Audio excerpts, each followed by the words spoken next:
कीजिए। इन तीनों के गुणों की हमें क्या करनी है, तुलना करनी है। तो देखें हमने एक सारणी बनाई है जहां पर हमने इन तीनों की तुलना की है। सबसे पहले हमने बात करें संकेत की, तो इलेक्ट्रॉन का संकेत होता है E। सिंपली अगर आपको ये याद नहीं रहता तो कोई टेंशन नहीं है, ये होता है E-। प्रोटॉन की बात करें तो प्रोटॉन होता है P+ और न्यूट्रॉन होता है N। ठीक है, न्यूट्रॉन पर कोई आवेश नहीं होता। फिर हम बात करें आवेश की, तो इलेक्ट्रॉन पर कैसा आवेश होता है, ऋणात्मक यानी कि माइनस आवेश होता है।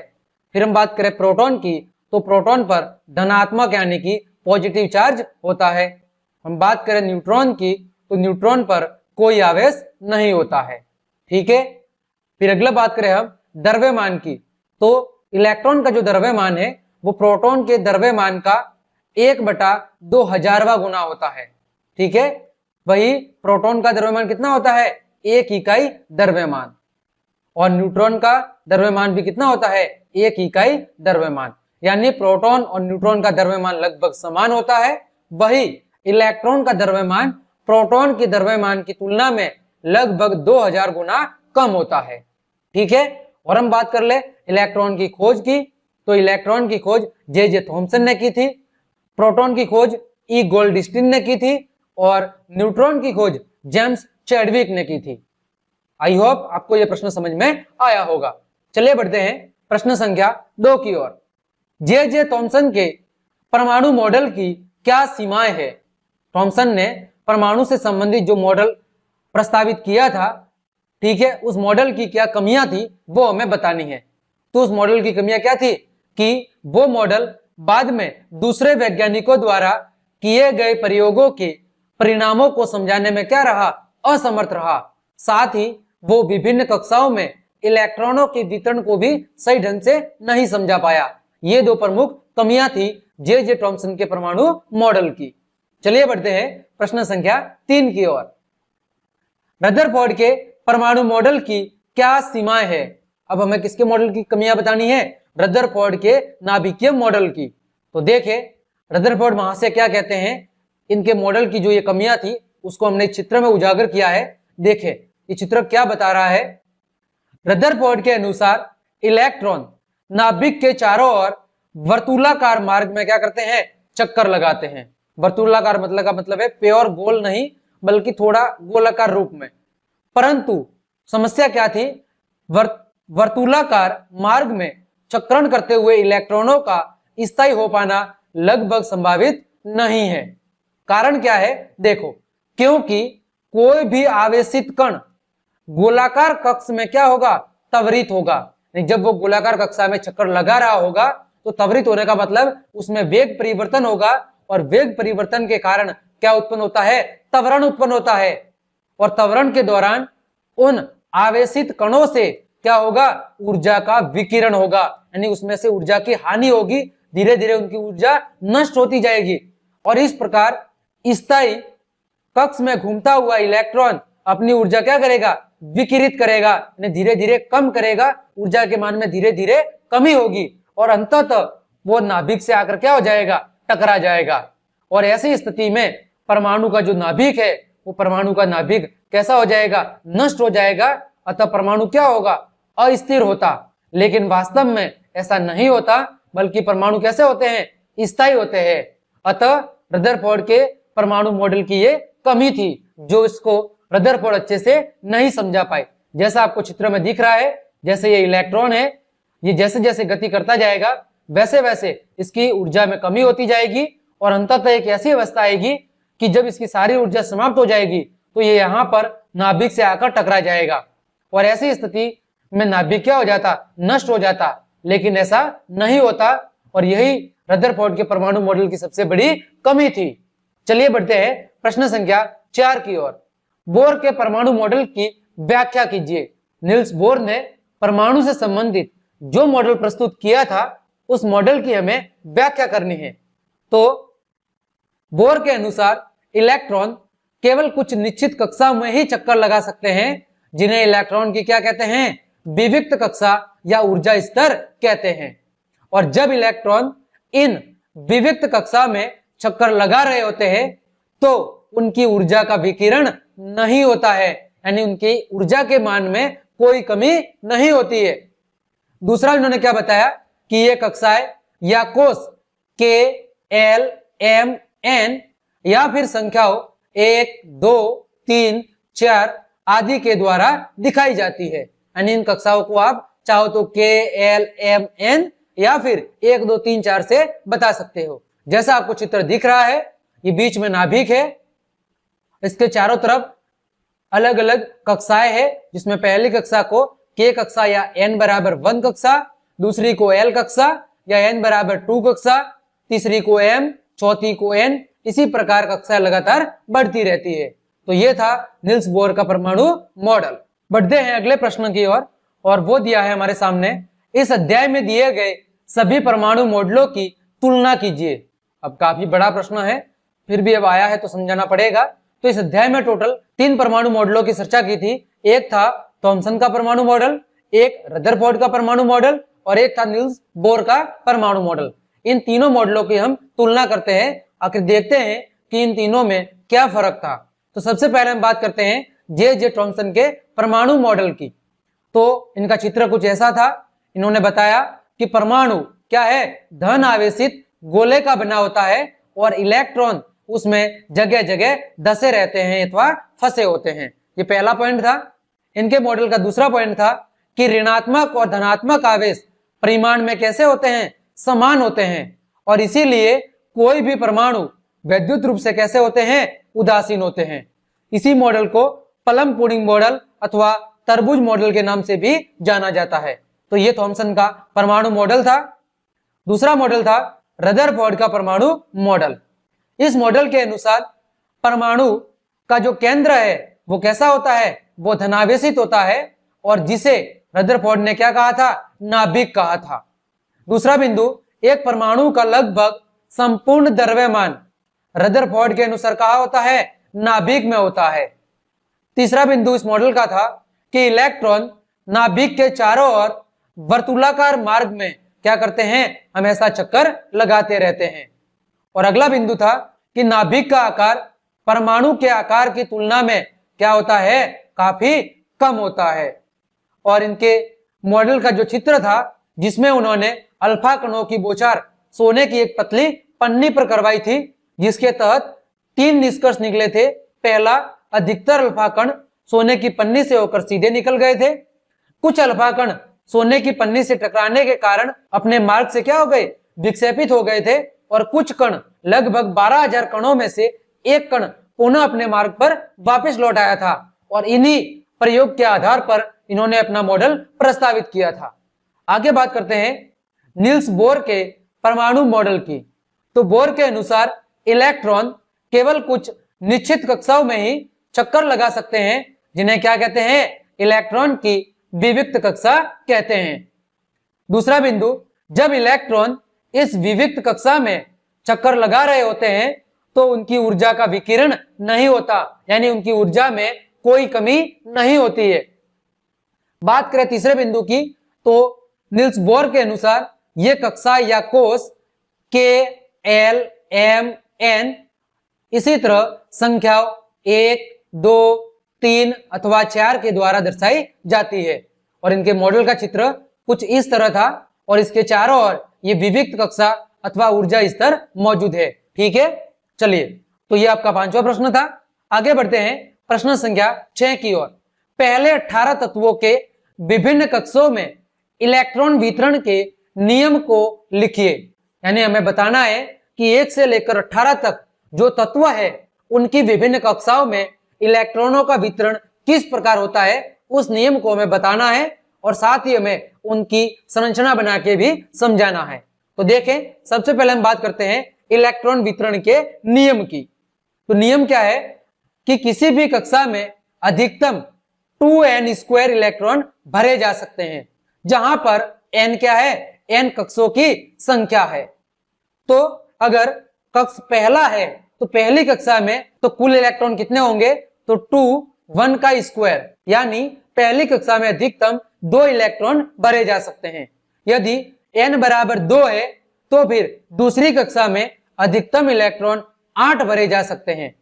इसी प्रकार ये आगे चलता रहता है। यदि n बराबर 3 होता तो कितना होता 2 3 का स्क्वायर, यानी तीसरी कक्षा में अधिकतम 8 इलेक्ट्रॉन भरे जा सकते हैं। इसी तरह अगर n बराबर 4 होता तो चौथी कक्षा में अधिकतम 32 इलेक्ट्रॉन भरे जा सकते हैं। लेकिन एक बात आपको हमेशा ध्यान रखनी है कि किसी भी परमाणु की जो बाह्यतम कक्षा है, जो सबसे बाहरी कक्षा है, उस कक्षा में 8 से अधिक इलेक्ट्रॉन कभी भी नहीं रह सकते हैं। यह आपको हमेशा ध्यान रखना है। अब हम बात करते हैं 1 से लेकर 18 तक के जो तत्व है उनके इलेक्ट्रॉन वितरण की। तो देखिए, सबसे पहला तत्व है हाइड्रोजन। हाइड्रोजन का परमाणु क्रमांक है 1, अतः इसके पहले कोष केवल k कोष में 1 इलेक्ट्रॉन मौजूद होता है। फिर हम बात करें लिथियम की, तो लिथियम के अंदर केवल 2 इलेक्ट्रॉन है, अतः इसके दोनों इलेक्ट्रॉन केवल k कोष में मौजूद होते हैं। फिर बात करें लिथियम की, तो लिथियम का परमाणु क्रमांक 3 है, तो पहले कोष में 2 और दूसरे कोष में 1 इलेक्ट्रॉन रहता है। फिर बात करें बेरिलियम की, तो बेरिलियम के 4 इलेक्ट्रॉन है, यानी इसका परमाणु क्रमांक 4 है, तो पहली कक्षा में 2 और दूसरी कक्षा में भी 2। फिर बात करें बोरॉन की, तो बोरॉन का परमाणु क्रमांक 5 है, यानी इसमें इलेक्ट्रॉन भी 5 है, अतः पहली कक्षा में 2 और दूसरी कक्षा में 3 इलेक्ट्रॉन रह सकते हैं। फिर बात करें कार्बन की, तो कार्बन की पहली कक्षा में 2 और दूसरी कक्षा में 4 इलेक्ट्रॉन। फिर बात करें नाइट्रोजन की, तो नाइट्रोजन की पहली कक्षा में 2 और दूसरी कक्षा में 5 इलेक्ट्रॉन। फिर बात करें ऑक्सीजन की, तो ऑक्सीजन का परमाणु क्रमांक 8 है, यानी पहली कक्षा में 2 इलेक्ट्रॉन और दूसरी कक्षा में 6 इलेक्ट्रॉन। फिर बात करें फ्लोरीन की, तो फ्लोरीन का परमाणु क्रमांक 9 है, यानी पहली कक्षा में 2 इलेक्ट्रॉन और दूसरी कक्षा में 7 इलेक्ट्रॉन। फिर बात करें नियोन की, तो नियोन का परमाणु क्रमांक 10 है, यानी पहली कक्षा में 2 इलेक्ट्रॉन और दूसरी कक्षा में 8। फिर बात करें सोडियम की, तो सोडियम का परमाणु क्रमांक 11 है, यानी पहली कक्षा में 2 इलेक्ट्रॉन, दूसरे में 8 और तीसरी में 1 इलेक्ट्रॉन। फिर बात करें मैग्नीशियम की, तो मैग्नीशियम के टोटल 8 कितने इलेक्ट्रॉन है 12, तो पहली कक्षा में 2, दूसरी में 8 और तीसरी में 2 इलेक्ट्रॉन। फिर बात करें एल्यूमिनियम की, तो एल्यूमिनियम का परमाणु क्रमांक 13 है, यानी पहली कक्षा में 2, दूसरे में 8 और तीसरी कक्षा में 3 इलेक्ट्रॉन। फिर बात करें सिलिकॉन की, तो इसका परमाणु क्रमांक 14 है, यानी पहली कक्षा में 2, दूसरी में 8 और तीसरी कक्षा में 4 इलेक्ट्रॉन। फिर बात करें फास्फोरस की, तो परमाणु क्रमांक 15 है, यानी पहली कक्षा में 2 इलेक्ट्रॉन, दूसरी में 8 और तीसरी में 5 इलेक्ट्रॉन रहते हैं। फिर बात करें सल्फर की, तो सल्फर का परमाणु क्रमांक 16 है, यानी पहले कोष में 2, दूसरे में 8 और तीसरे में 6 इलेक्ट्रॉन। फिर बात करें क्लोरीन की, तो क्लोरीन का परमाणु क्रमांक 17 है, यानी पहले कोष में 2, दूसरे में 8 और तीसरे में 7 इलेक्ट्रॉन रह सकते हैं। फिर बात करें ऑर्गन की, तो ऑर्गन का परमाणु क्रमांक 18 है, यानी पहले कोष में 2, दूसरे में 8 और तीसरे में भी 8 इलेक्ट्रॉन रह सकते हैं। तो उम्मीद करता हूं आपको ये इलेक्ट्रॉनों का वितरण समझ में आया होगा। चलिए बढ़ते हैं प्रश्न संख्या 7 की ओर। सिलिकॉन और ऑक्सीजन का उदाहरण लेते हुए संयोजकता की परिभाषा दीजिए। हमें उदाहरण किसका लेना है? सिलिकॉन और ऑक्सीजन का। तो संयोजकता क्या होती है? तो किसी परमाणु की जो संयोजकता है उसके बाह्यतम कोष में इलेक्ट्रॉनों के लेने, देने अथवा साझा करने वाले इलेक्ट्रॉनों की संख्या के क्या होती है? बराबर होती है। यानी किसी परमाणु की बाह्यतम कक्षा में से इलेक्ट्रॉन कितने दान हो सकते हैं अथवा कितने इलेक्ट्रॉन ग्रहण किए जा सकते हैं अथवा कितने इलेक्ट्रॉनों की साझेदारी हो सकती है, वही इलेक्ट्रॉनों की संख्या उसकी संयोजकता कहलाती है। तो इलेक्ट्रॉनों के लेन देन अथवा साझा होने के कारण उसके बाहरी कोष में इलेक्ट्रॉनों की संख्या कितनी हो जाती है? 8 हो जाती है। तो उस इलेक्ट्रॉनों की संख्या 8 होने के लिए वो जितने इलेक्ट्रॉनों की साझेदारी अथवा दान अथवा ग्रहण करता है वही इलेक्ट्रॉनों की संख्या क्या कहलाती है? उसकी संयोजकता कहलाती है। जैसे हम बात करें सिलिकॉन की, तो सिलिकॉन की परमाणु संख्या कितनी है? 14, यानी इसका इलेक्ट्रॉनिक विन्यास कितना है? पहले कोष में 2, दूसरे में 8 और तीसरे में 4। अब तीसरे कोष में अगर इसे अपना अष्टक पूरा करना है तो उसे 4 और इलेक्ट्रॉनों की जरूरत होगी, अतः सिलिकॉन की जो संयोजकता है वो कितनी होगी? 4 होगी। ठीक इसी तरह हम बात करें ऑक्सीजन की, तो ऑक्सीजन का जो परमाणु संख्या है या परमाणु क्रमांक है वो कितना है? 8। तो इसका इलेक्ट्रॉनिक विन्यास होगा 2 और 6। तो इसकी बाहरी कक्षा में यदि से 8 इलेक्ट्रॉन पूरे करने हैं तो और कितने इलेक्ट्रॉनों की जरूरत होगी? 2 इलेक्ट्रॉनों की। अतः ऑक्सीजन की जो संयोजकता है वो कितनी होगी? ऑक्सीजन की संयोजकता 2 होगी। चलिए बढ़ते हैं अगले प्रश्न की ओर, प्रश्न संख्या 8 की ओर। उदाहरण के साथ व्याख्या कीजिए परमाणु संख्या, द्रव्यमान संख्या, समस्थानिक, समभारिक। पहले इन सब की व्याख्या करनी है और फिर समस्थानिकों के कोई 2 उपयोग लिखिए। तो देखिए सबसे पहले बात करते हैं हम परमाणु संख्या की। तो परमाणु संख्या क्या होती है? किसी परमाणु में प्रोटॉनों की जितनी संख्या होती है उसे ही हम कहते हैं उसकी परमाणु संख्या। ठीक है, किसी परमाणु में प्रोटॉनों की जितनी संख्या मौजूद होती है उसे ही हम कहते हैं उसकी परमाणु संख्या। जैसे यहाँ पर देखो लिखा है 35 Br79। इसका मतलब है इसमें प्रोटॉनों की संख्या 35 है, अतः इसकी परमाणु संख्या भी कितनी है? 35।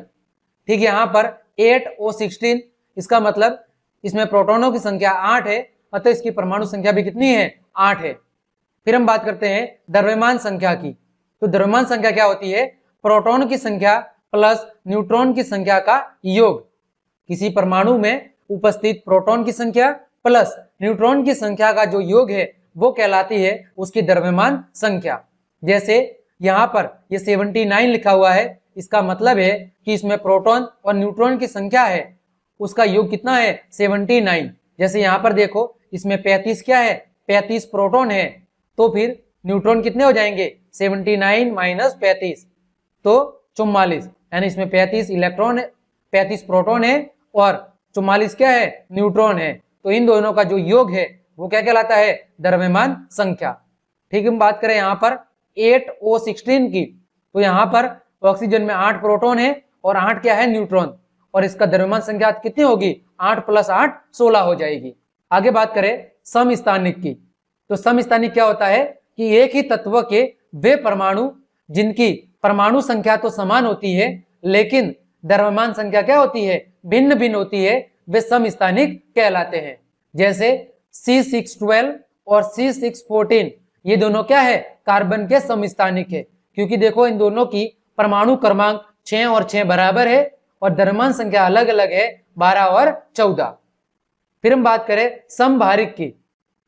तो अलग अलग तत्वों के वे परमाणु जिनकी द्रव्यमान संख्या समान होती है लेकिन परमाणु संख्या क्या होती है? भिन्न भिन्न होती है, वे क्या कहलाते हैं? समभारिक कहलाते हैं।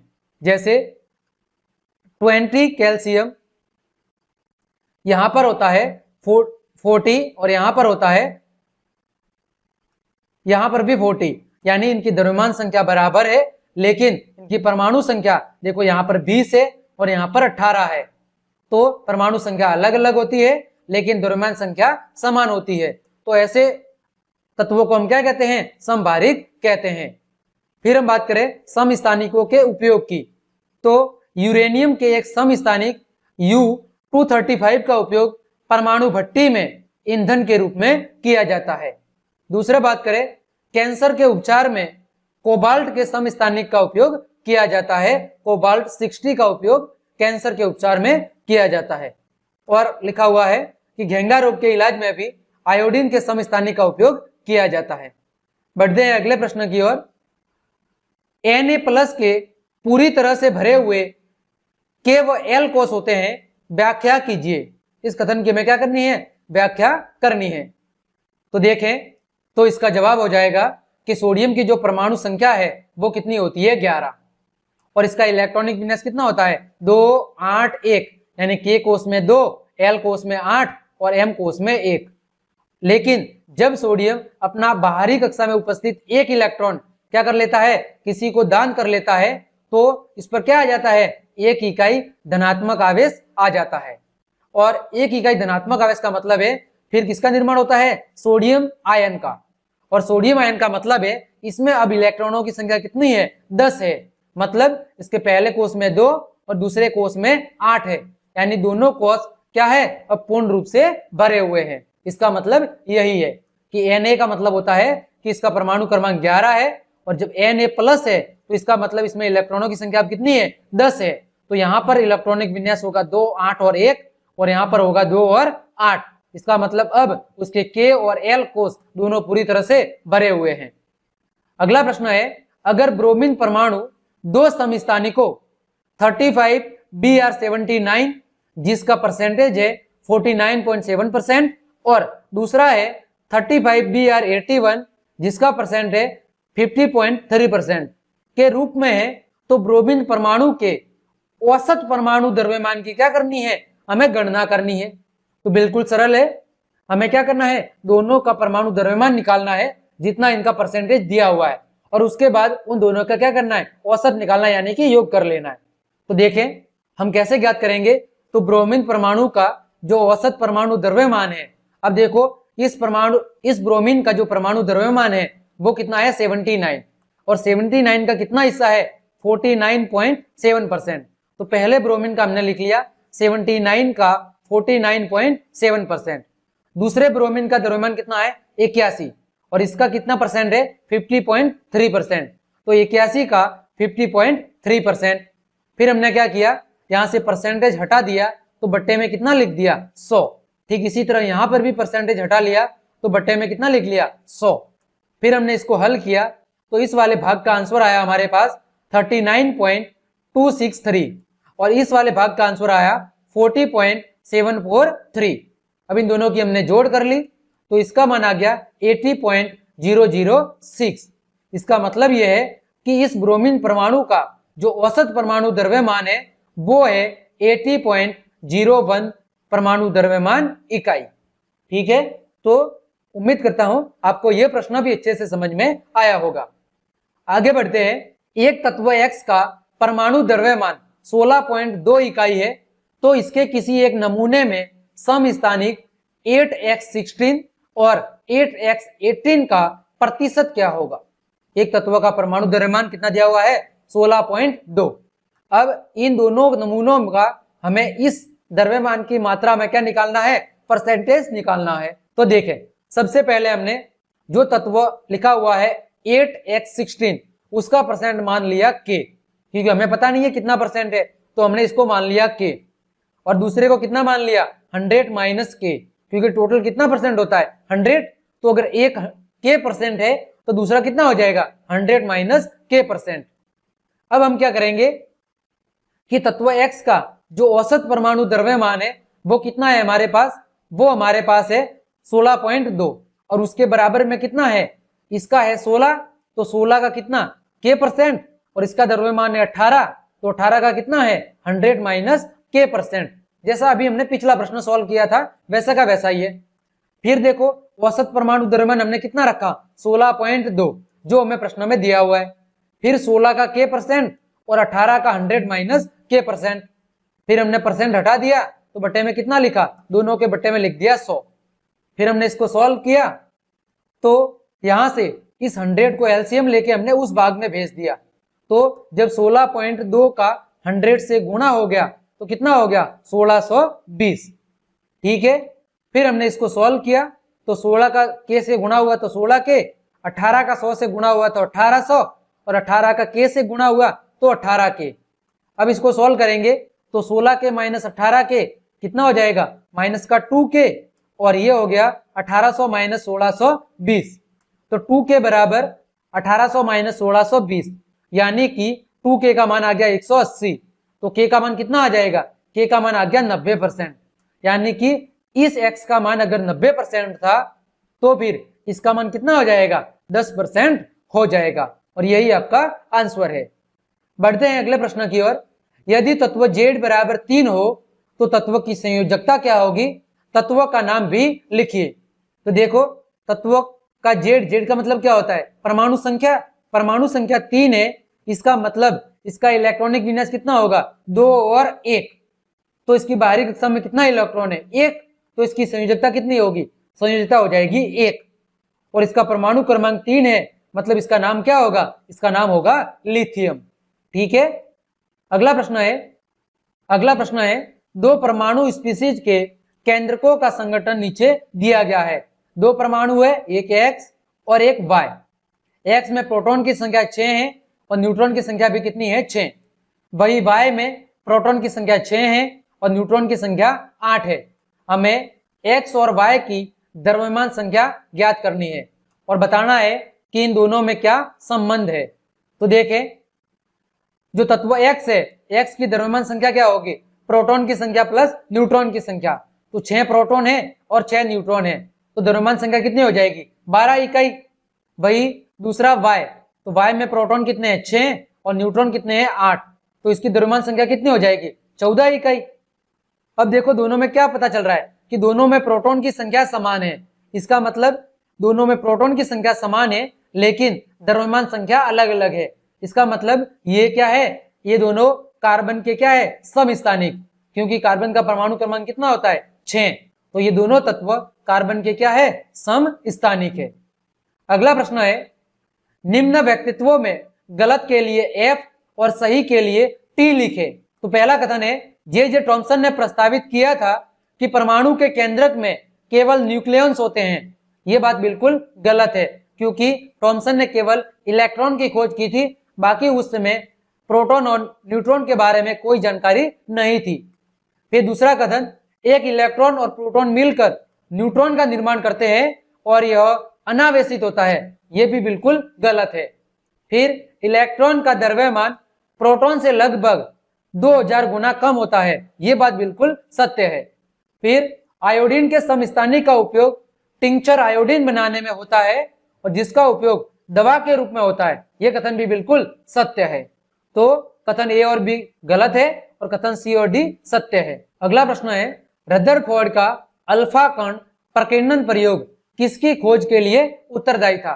तो रदरफोर्ड ने किसकी खोज की थी? नाभिक की खोज की थी। तो नाभिक का मतलब क्या होता है? परमाणु केंद्रक। तो इसका आंसर हो जाएगा ऑप्शन ए। फिर बात करते हैं, एक तत्व के समस्थानिक में होते हैं और समस्थानिक में क्या होता है? समान भौतिक गुण, भिन्न रासायनिक गुण, न्यूट्रॉनों की अलग अलग संख्या या भिन्न परमाणु संख्या। तो जो समस्थानिक होते हैं उनमें न्यूट्रॉनों की संख्या अलग अलग होती है, क्योंकि तभी तो उनके द्रव्यमान संख्या अलग अलग होती है। ठीक है।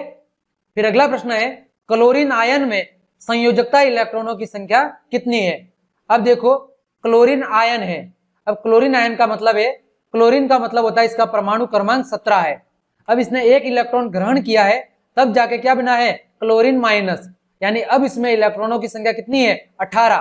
तो इसका इलेक्ट्रॉनिक विन्यास होगा 2, 8 और 8। तो इसका जवाब हो जाएगा ऑप्शन बी। अगला प्रश्न है, सोडियम का सही इलेक्ट्रॉनिक विन्यास कौन सा है? तो सोडियम का सही इलेक्ट्रॉनिक विन्यास है, सोडियम का परमाणु क्रमांक 11 है, मतलब 2, 8 और 1, ऑप्शन नंबर डी। ठीक है। फिर बढ़ते हैं अगले प्रश्न की ओर और हमारे सामने एक सारणी दी हुई है। इस सारणी को हमें पूरा करना है। तो देखें, सारणी को पूरा करते हैं। पहला देखो, पहला लिखा हुआ है परमाणु संख्या कितनी है? 9 है। तो परमाणु संख्या 9 है, मतलब इसमें प्रोटॉन की संख्या भी 9 है। कितनी है? प्रोटॉन की संख्या भी 9 है और इलेक्ट्रॉन की संख्या भी कितनी है? 9 है। ठीक है। और अब द्रव्यमान संख्या, तो द्रव्यमान संख्या क्या होती है? प्रोटॉन की संख्या प्लस न्यूट्रॉन की संख्या। तो 10 + 9, 10 + 9 यानी कि कितने हो जाएगा? 19। और परमाणु स्पीसीज, उस परमाणु का नाम क्या होगा? तो 9 नंबर पर कौन आता है? 9 नंबर पर आता है फ्लोरीन। कौन आता है? फ्लोरीन। और इसका परमाणु क्रमांक, इसका प्रतीक क्या होता है? प्रतीक होता है F। क्या होता है? F इसका प्रतीक होता है। फिर बात करें, परमाणु संख्या 16 है।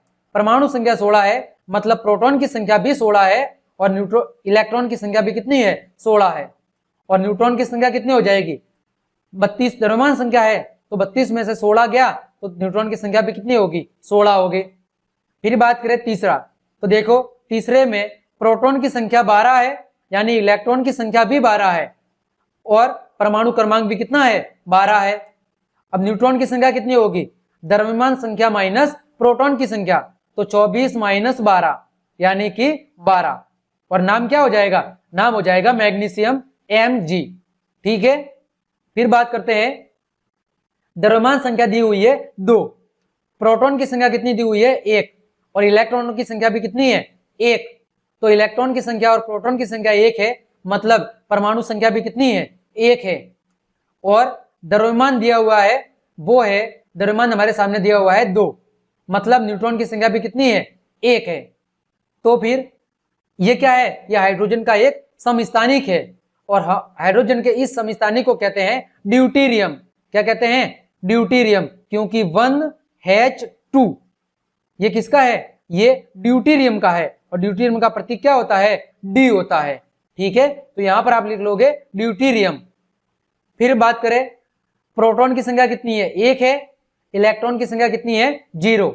अगर प्रोटॉन की संख्या 1 है मतलब इसका परमाणु क्रमांक भी कितना है, 1 है, और द्रव्यमान संख्या 1 है और न्यूट्रॉन की संख्या भी 0 है, मतलब ऐसा है 1H0 ये है, तो ये क्या हो जाएगा, ये हो जाएगा प्रोटियम। ठीक है, क्या हो जाएगा, प्रोटियम, जो कि हाइड्रोजन का ही क्या है, एक समस्थानिक है।